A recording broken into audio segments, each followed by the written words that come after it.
Ito po yung nakawil namin ngayong umaga. Dami po, 55 na piraso. Mga buhay pa tong iba. Gumagalaw pa ngayong iba eh. Hello, good morning po mahal kong mga kaibigan. Karating lang po namin ni Pastor Howard Faigao, yung aking eldest brother. Nangawil po kami. Alam niyo po kung ilan ang nahuli namin? 55. Wow! 55 na mga iba't ibang isda. Gusto kong ipakita po sa inyo, mahal kong mga kaibigan. Panoorin po natin. Ito po yung nakawil namin ngayong umaga. Ayan po oh. Oh. Ayan. Dami po, 55 na piraso. Mga buhay pa tong iba. Gumagalaw pa ngayong iba eh. Kaya sabi ko, ito ay aming pipirituhin o paksiwin. At pagkatapos yung iba ay marahil ay ihawin kasi may malalaki sa ilalim. So ito po yung aming mga nakawil ngayong umaga, mahal kong mga kaibigan. At ito ay masarap na naman na ulam sa aming pananghalian kasi ngayon po'y umaga. At ngayon po ay kakain na kami ng agahan.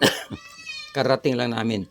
So mahal kong mga kaibigan, patuloy lang po kayo magsubaybay sa ating mga ginagawang video sapagkat nakakatuwa lamang na wala kaming puhunan ay nakakahuli kami ng ganito. Ang amin lamang ay yung pagod, hindi man mapagod, nag-enjoy pa nga kami. Panahon kasi mga 2 hours na kaming nangangawil.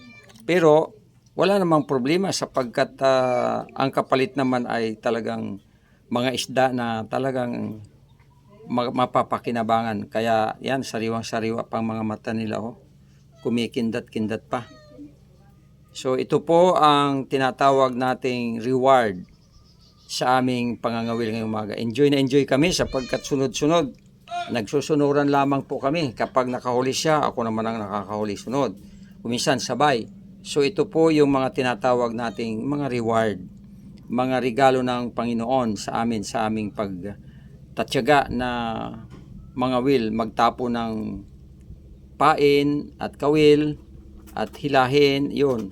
Minsan nakahuli ako ng napakalaki kaya lang ay nalagot po yung nylon sapagkat napakahirap isampa sa bangka kanina. Talagang nanghinayang ako sapagkat yung isdang yun ay pagkabigat ay nung malapit na sa bangka biglang naputol yung nylon. So mahal kong mga kaibigan, pero ito ay sapat na ito na patunay na ang Diyos ay napakabuti. Praise the Lord, purihin ang Panginoon sapagkat mayroon na naman po kaming libreng ulam. Hindi namin binayaran at sariwang-sariwa pa galing mismo sa dagat. God bless you mahal kong mga kaibigan. God bless you. Bye-bye.